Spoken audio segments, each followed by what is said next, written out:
मेरे चैनल के माध्यम से सभी को बसंत पंचमी की हार्दिक शुभकामनाएं। और उसी क्रम में हम पढ़ते हैं रसायन विज्ञान में हमारा चैप्टर है यहाँ पर पहला रासायनिक समीकरण और रासायनिक अभिक्रियाएं। उसी क्रम में एक चैप्टर उसमें एक टॉपिक आता है विकृत गंधता रैंडिसिटी। ये जो बहुत ही इंपॉर्टेंट टॉपिक है और बोर्ड में कई बार पूछा गया है। इसकी परिभाषा देखो यहाँ पर है, वह प्रक्रिया जिसमें वर्षा युक्त या तैलीय खाद्य पदार्थों का ऑक्सीजन द्वारा ऑक्सीकरण होने पर उनके स्वाद व गंध में परिवर्तन हो जाता है, विकृत गंधता कहलाते हैं। जैसे आपने देखा होगा बच्चों कि हमारी कोजी खुली होती है तो कुछ दिन बाद हमारे उसमें क्या है, बदबू आने लगती है ना। तो इसी प्रकार से वो क्या होती है, ऑक्सीजन के संपर्क में आने पर वो चीज खराब होने लगती है। तो देखिए जैसे आलू की चिप्स की थैलियों में से ऑक्सीजन को हटाकर उसमें नाइट्रोजन गैस भरकर उसकी विकृत गंधता को रोका जा सकता है। जैसे कि जितनी भी कंपनियां हैं जो बंद पैकेट में सामान बेच रही हैं, उन सभी में अगर हल्की सी भी ऑक्सीजन अगर आ जाए या ऑक्सीजन से मान लीजिए संपर्क में आ जाए तो वो चीज़ क्या होती है, उसका स्वाद और गंध में क्या होता है, परिवर्तन हो जाता है। उन चीज़ों को रोकने के लिए पैकिंग की जाती है तो उसमें ऑक्सीजन को हटाकर ऑक्सीजन कर दिया जाता है, हटा दिया जाता है और उसमें नाइट्रोजन जो है वो गैस भर दी जाती है, जिससे कि वो जो आलू की चिप्स हैं या और बहुत सारी चीज़ें ऐसे हैं, कुरकुरे हैं मान लीजिए, तो वो चीज़ उसमें जो है जल्दी खराब ना हो। ये है हमारी विकृत गंधता। ठीक, ये नया टॉपिक आया था जब सिलेबस चेंज हुआ था। तो इसमें देखो आलू की चिप्स की थालियों में ऑक्सीजन को हटाकर उनमें नाइट्रोजन गैस भरकर उनकी विकृत गंधता को रोका जा सकता है। अगला है देखिए बच्चों, उपचयन या ऑक्सीकरण, इसे कहते हैं ऑक्सीडेशन। ये बहुत ही इंपॉर्टेंट है। देखो वह रासायनिक अभिक्रिया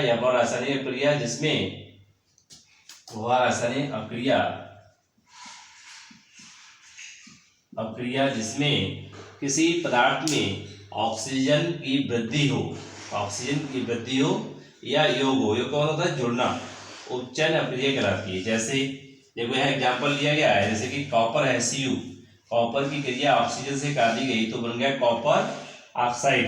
ठीक, अब हमने देखो दो यहाँ लिया है।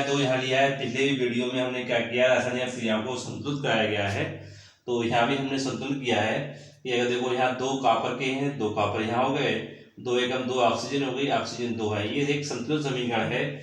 अब देखिए यहाँ पर क्या किया गया है, कॉपर की क्रिया एक ऑक्सीजन से कराई गई है, तो यहाँ पर ऑक्सीजन कॉपर का क्या हुआ है, क्या जी, उपचयन, क्योंकि ऑक्सीजन जो है वो कॉपर में क्या हुई, जुड़ गई है।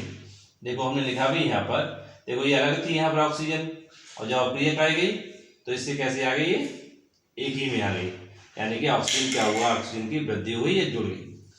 तो नोट में हमने लिखा है कि इस अभिक्रिया में कॉपर और ऑक्सीजन के योग से कॉपर ऑक्साइड बना है। ऐसे बोर्ड में अभिक्रियाएं पूछी जाती हैं, जैसे कि मान लीजिए अगर परिभाषा नहीं दी तो वो दे देंगे इस प्रकार से समीकरण, ऐसे एक हमने एग्जाम्पल लिया है, इस प्रकार से और भी समीकरण होंगी, इस प्रकार से समीकरण दे देंगे और उससे पूछेंगे कि इस अभिक्रिया में अपचयन हो रहा है या वियोजन हो रहा है, बहुत सारी क्रियाएं हैं, तो इसलिए इसको बहुत ध्यान से पढ़ें। देखो बच्चों, इसके बाद है हमारा क्या चीज, अपचयन। देखो ये क्या है, उपचयन या ऑक्सीकरण, ये क्या है हमारा अपचयन, यानी कि रिडक्शन का मतलब होता है किसी चीज का वहां से हटना, रिप्लेस होना।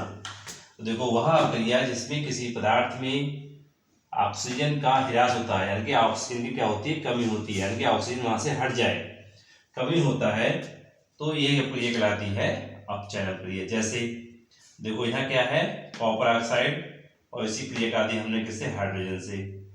देखो यहाँ से क्या बना, कॉपर और H2O जल, यानी कि देखिए यहाँ पर ऑक्सीजन का क्या हुआ, ऑक्सीजन यहाँ से हटा दी गई, यानी कि इसका क्या हुआ, ऑक्सीजन का ऑक्सीकरण हो रहा है, यानी कि इसका अपचयन हो गया यहाँ से। देखो ठीक, यहाँ से क्या हुआ, इसका अपचयन हो गया, और यहाँ क्या हुआ था, ऑक्सीकरण हुआ था, यानी कि जुड़ गया था। जुड़ना किस चीज का, ऑक्सीकरण, ऑक्सीजन का हटना क्या है, अपचयन है। तो देखिए यहाँ पर ऑक्सीजन लगी थी कॉपर ऑक्साइड के साथ में, यहाँ देखो कॉपर अलग हो गया, यानी कि ऑक्सीजन क्या हुई, कमी हो गई, तो कॉपर अलग है और H2O O के साथ आ गया H2, तो ये क्या बन गया, जल बन गया। ठीक, तो नोट में हमने लिखा है कि इस अभिक्रिया में कॉपर ऑक्साइड का अपचयन हुआ है।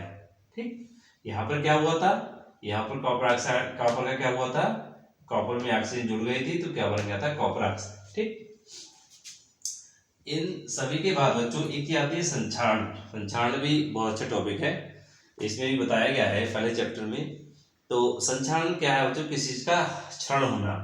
जैसे कि आपने देखा होगा कि फील्ड में बहुत सारे, जैसे मान लीजिए लोहे की चीजें हमने जमीन पर डाल दी, अब वो सालों साल मान लीजिए पड़ जाती हैं, देखते हैं तो उस पर चमक जाती है। या आपके मान लीजिए साइकिल है, साइकिल में आप बरसात में साइकिल लेके आते हैं और साइकिल पे आने के बाद क्या होता है, आपकी जो चैन होती है उस पर काई आने लगती है, जंग आने लगती है, तो वो भी क्या है, एक संक्षारण है। अगर आप उस पर तेल, ग्रीस, मोबियल नहीं लगाएंगे तो क्या होगा, चैन आपकी साइकिल की खराब हो जाएगी। उसी प्रकार से कोई यहाँ क्या है, संक्षारण।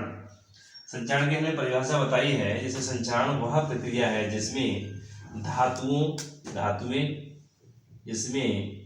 धातुएं उनकी सतह पर वायु, उनकी वायु क्या है, ऑक्सीजन, नमी या रासायनिक पदार्थों जैसे अम्ल की क्रिया द्वारा धीरे धीरे नष्ट हो जाती है। यह क्रिया कहलाती है हमारी संक्षारण। जैसे देखो, लोहे पर जंग का लगना, चांदी के ऊपर काली परत का चढ़ना। जैसे चांदी आप देखो घरों में जितनी महिलाएं हैं, सभी घरों में, तो महिलाएं जब चांदी पहनती हैं तो कुछ दिन बाद देखते हैं हाथों में पानी आ रहा है, मान लीजिए पहनते चले जा रहे हैं, साल 6 साल, महीने 4 महीने 6 महीने, तो उसके बाद देखा होगा कि चांदी के जो भी आभूषण होते हैं या चांदी के बर्तन होते हैं उनमें क्या होता है, काली परत जम जाती है। उसका कारण क्या है, उसका कारण है बच्चों संक्षारण। ठीक है, तो हमारे चैनल के माध्यम से आप लोगों ने क्या समझा, सबसे पहले थी विकृत घनता। विकृत घनता में क्या होता है, जो हमारे वसा है, तेल खाद्य पदार्थ है, उनके ऑक्सीजन द्वारा ऑक्सीजन होने पर उनके स्वाद और गंध में परिवर्तन हो जाता है। ये परिभाषा होती है विकृत घनता। और विकृत घनता को हम कैसे अलग करते हैं वो हमने बताया था कि उसमें ऑक्सीजन को हटा देते हैं जिससे कि हमें नमी नहीं आए, और उसमें क्या है, नाइट्रोजन गैस भरकर विकृत घनता को रोका जा सकता है। तो ये सभी चीज़ें आप लोग पढ़ें, बोर्ड परीक्षा आने वाली है और ये बोर्ड परीक्षा के लिए बहुत ही महत्वपूर्ण है। और हमारे चैनल को आप लोग सब्सक्राइब करिए, लाइक करिए, जिससे कि ऐसे वीडियो हम आप लोगों के लिए डाले करें। और इससे पहले भी वीडियो मैंने आपको बताया है कि रासायनिक अभिक्रियाओं को कैसे हम संतुलन करें, यानी कि कैसे हम समीकरण को संतुलन करें। तो जय हिंद, जय भारत।